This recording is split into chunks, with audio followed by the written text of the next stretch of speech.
किसी के सामने 2 टके का बनने से बेहतर है बंदा अपनी ज़ीरो की वैल्यू रखकर साइड पर हो जाए। क्या खूब कहा है किसी ने कि लोगों को वक्त दें, मौका दें, इज्जत दें, लेकिन किसी से ताल्लुक़ की भीख ना मांगें। खैर, welcome back to a brand new movie.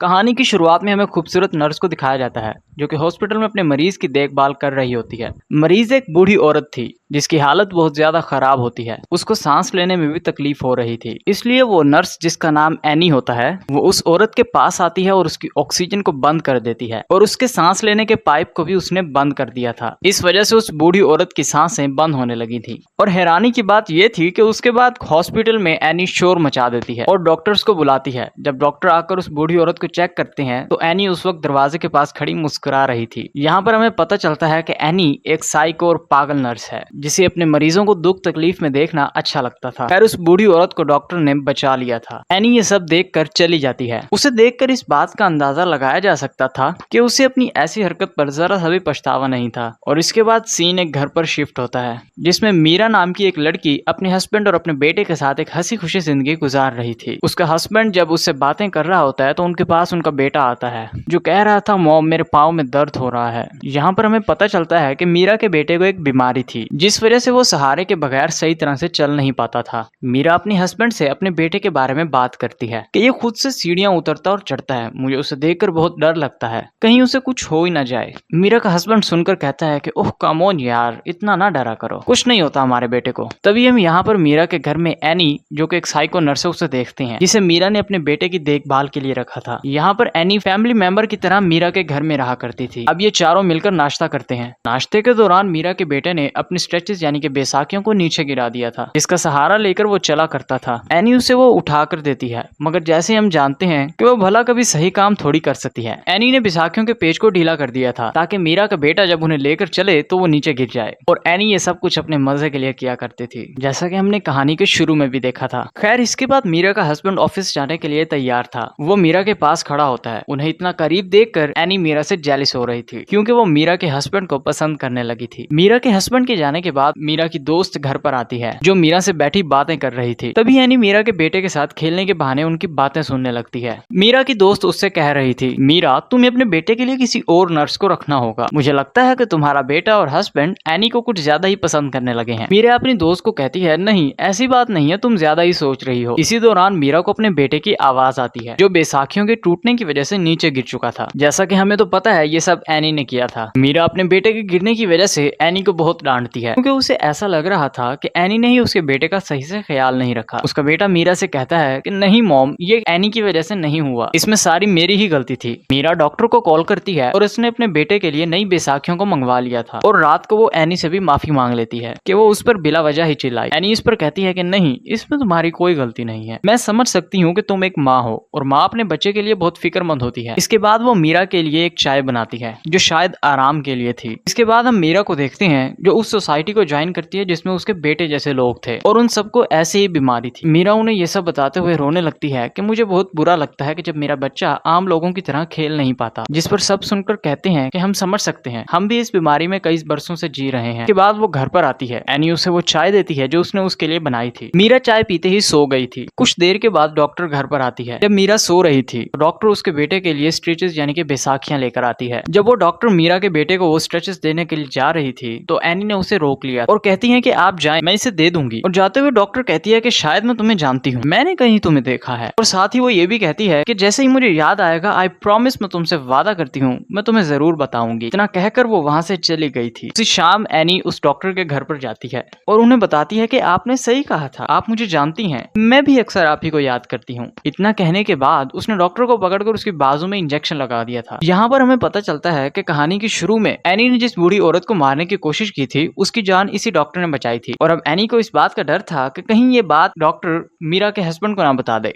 इसलिए एनी डॉक्टर को ड्रग वाला इंजेक्शन लगाकर उसे मार दिया था। उसी रात मीरा को एक आदमी की कॉल आती है जो अपना नाम डेविड बता रहा था, जो कहता है कि मैं उसी सोसाइटी का मेंबर हूँ जो तुमने अपने बेटे की बीमारी के लिए ज्वाइन की है, और साथ ही वो ये भी बताता है कि जो बीमारी तुम्हारे बेटे को है वही बीमारी मेरे बेटे को भी है। ये सुनकर मीरा थोड़ा उदास हो जाती है और उस आदमी की तस्वीर देखने का कहती है, मगर डेविड ने जो अपनी प्रोफाइल में तस्वीर लगाई थी वो थोड़ी ब्लर यानी कि धुंधली होती है, जिससे वो सही तरह से देख नहीं पा रही थी। यहाँ पर डेविड बताता है कि उसकी वाइफ मर चुकी है, इसलिए मैंने अपने बेटे के लिए एक नर्स को रखा है। मीरा ये सब सुनकर कहती है कि तुमने बहुत अच्छा किया। तब हमें यहाँ पर पता चलता है कि डेविड नाम का वो आदमी कोई और नहीं बल्कि वो एनी ही थी, जो कि टेक्नोलॉजी की मदद से आवाज बदलकर मीरा से बात कर रही थी। सुबह को मीरा के घर उसकी दोस्त आती है। यहाँ पर आते ही उसने मीरा के हस्बैंड की शर्ट पर कुछ गिरा दिया था। मीरा के हस्बैंड की शर्ट साफ करने के लिए एनी शर्ट को लॉन्ड्री में ले जाती है। तभी मीरा की दोस्त मीरा का पर्स लेने के लिए गई थी, वो देखती है एनी मीरा के हस्बैंड की शर्ट को सूंघ रही है। उसे ये सब देखकर थोड़ा अजीब लगता है।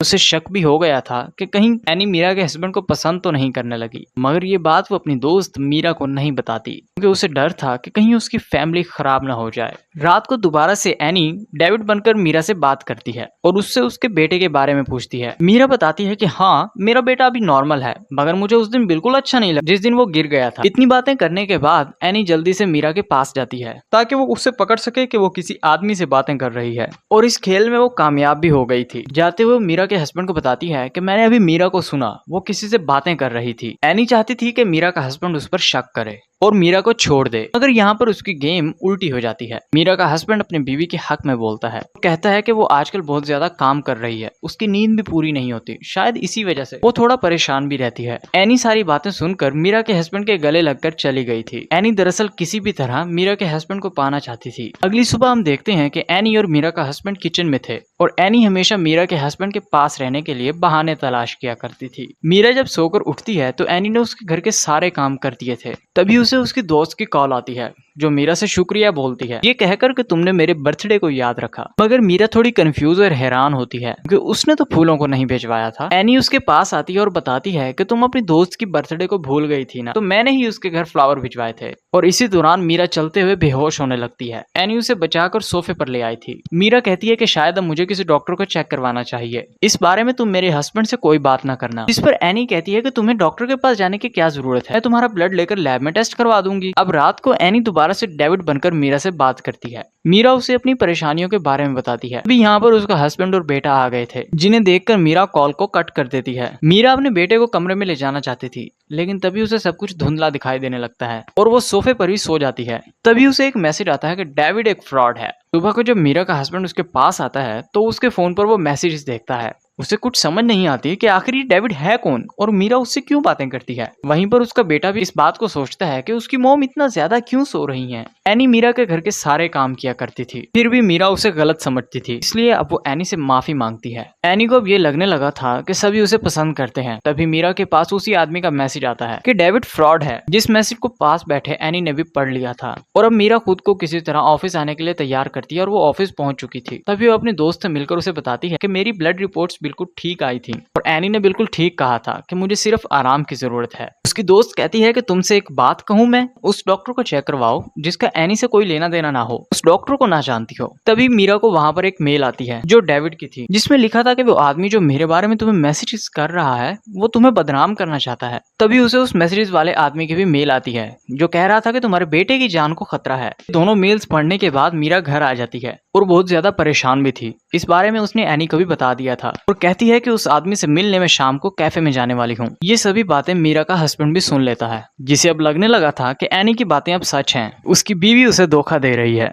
अगली सुबह मीरा उस आदमी से मिलने एक कैफे में जाती है जो असल में डेविड था, जो बताता है कि मेरा नाम डेविड है और मेरी कभी भी तुमसे कोई बात नहीं हुई। वो ये भी बताता है कि मेरी बीवी को ब्लड कैंसर था। उसे भी एक दिन एक आदमी की कॉल आई जो उससे बातें किया करता था। उसने मेरी बीवी को डॉक्टर के पास जाने से मना किया था और मेरी बीवी उस आदमी की सारी बातें मानने लगी थी और इसी वजह से उसकी मौत हो गई। वो उसे उसी आदमी की तस्वीर भी दिखाता है। तभी मीरा को पता चलता है कि ये तस्वीर तो उसी आदमी की है जो अब तक मीरा से डेविड बनकर बातें कर रहा था, लेकिन अभी भी मीरा को एनी पर कोई शक नहीं हुआ था। तभी बाहर हम उसके हस्बैंड को देखते हैं जो मीरा का पीछा करता यहाँ तक आया था। वो अपनी बीवी को डेविड से गले मिलते हुए भी देखता है, जिससे उसे यकीन हो जाता है कि मीरा सच में उसे धोखा दे रही है। और दूसरी तरफ घर पर मीरा की दोस्त आई थी जो उसे घर पर उसका बैग देने आई थी। एनी घर पर उसके बैग को ले लेती है। तभी मीरा की दोस्त एनी से कहती है कि मैं जानती हूँ कि तुम मीरा के हस्बैंड को पसंद करती हो। मैंने उस दिन तुम्हें शर्ट सूंघते हुए देख लिया था। तुम मीरा की फैमिली से दूर रहो। अगर तुमने उसे जरा सा भी नुकसान पहुंचाने की कोशिश की तो मुझसे बुरा कोई नहीं होगा। इतना कहकर जब वो जाने लगती है तो एनी पीछे से बड़े से गुलदान से उसके सर पर हमला कर देती है और बेहोश करके गाड़ी में बिठाकर उसे एक सुनसान जगह पर ले गई थी। उसे मारने के लिए एनी ने उसे भी ड्रग वाला इंजेक्शन लगा दिया था। फिर उसे वहीं पर छोड़कर जब वो घर आती है तो मीरा को देखती है जो खाना बना रही थी। एनी मीरा को बातों में लगाकर उस चाकू को उठा लेती है। उस पर मीरा की उंगलियों के निशान थे। उसे लेकर अब वो डेविड के घर चली जाती है और यहाँ पर हमें पता चलता है कि एनी पहले डेविड की बीवी की नर्स रह चुकी थी और उसी ने ही उसकी बीवी को डॉक्टर से मिलने से मना किया था। यहाँ पर एनी उसी चाकू से डेविड को भी मार देती है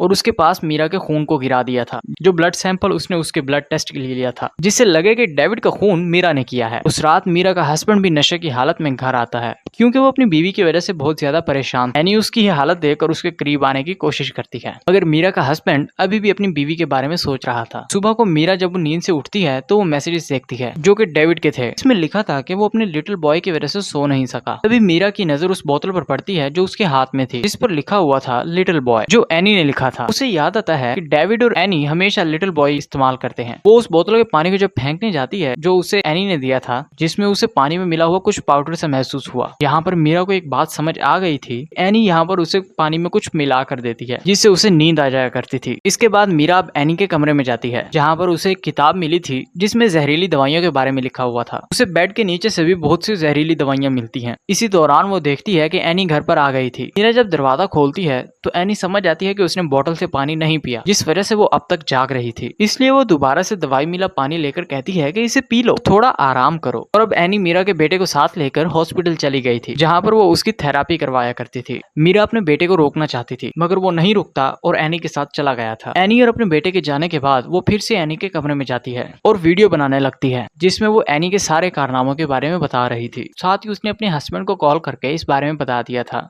और एनी की रिपोर्ट करने पुलिस स्टेशन जाने लगती है। लेकिन तभी एनी घर पर आ चुकी थी। उसे पता चल चुका था कि मीरा को अब उसके बारे में सब पता चल चुका है। वो जब घर आती है तो मीरा का बेटा उसके साथ नहीं था जिस पर मीरा उसे अपने बेटे के पास चलने का कहती है। रास्ते में जाते हुए एनी मीरा को बताती है कि तुम जानती हो कि मैंने इतने साल नर्स का काम किया है, मुझे आज तक किसी ने भी फैमिली मेंबर की तरह नहीं रखा जैसे तुमने मुझे अपने घर में जगह दी। तो तुम फिक्र नहीं करो, मैं तुम्हें मारकर तुम्हारी जगह ले लूंगी, अपनी एक नई फैमिली बनाऊंगी। एनी ऐसा इस वजह से कह रही थी क्योंकि वो मीरा के हस्बैंड को पसंद करती थी। दूसरी तरफ मीरा का हस्बैंड भी घर पर आ जाता है। जब उसे मीरा घर पर नहीं मिलती तो उसे उसका फोन मिलता है जिसमें वो उसकी रिकॉर्ड की गई वीडियो को देखता है जिससे उसे भी एनी की असलियत का पता चल चुका था। और दूसरी साइड पर मीरा को लेकर एनी अपने घर आ गई थी जहाँ पर वो उसे बताती है कि मैंने डॉक्टर, तुम्हारी दोस्त और डेविड को मार दिया है और अब तुम्हारी बारी है। ये सुनकर मीरा को अपने बेटे की फिक्र होने लगी थी। वो अपने बेटे को एनी के घर पर ढूंढने लगी थी जिस पर एनी कहती है कि तुम्हारा बेटा तो अभी क्लिनिक में है, मैं तो यहाँ पर तुम्हें मारने के लिए आई हूँ और मैंने उस चाकू से डेविड को मारा है जिस पर तुम्हारी उंगलियों के निशान है। पुलिस तुम्हें कातिल समझेगी और तुम्हारा बेटा और तुम्हारा हस्बैंड तुमसे नफरत करने लगेंगे। तभी मीरा जब यहाँ से भागने लगती है तो एनी ने उसे पकड़ लिया था और उसका गला दबाकर उसे मारने की कोशिश कर रही थी। मीरा किसी तरह से एक बर्तन उठाकर एनी के सर पर मार देती है जिससे वो जख्मी हो गई थी और बेहोश भी हो जाती है। और जिसके बाद हम देखते हैं कि मीरा फौरन से अपने घर की तरफ निकल गई थी। कहानी के आखिर में हमें मीरा, उसका हस्बैंड और बेटा दिखाया जाता है जो फिर से एक खुशहाल जिंदगी गुजारने लगे थे। वहीं पर एनी को इतने सारे कत्ल करने के जुर्म में सजा हो गई थी। तो देखा आपने एनी कितनी खतरनाक थी। और मेन बात ये कि अगर आप किसी को अपने घर पर रखें तो उसके बारे में पूछताछ जरूर कर लें और अपना और अपने प्यारों का ख्याल रखें। इसी के साथ ही इस फिल्म की कहानी यहीं पर खत्म हो जाती है।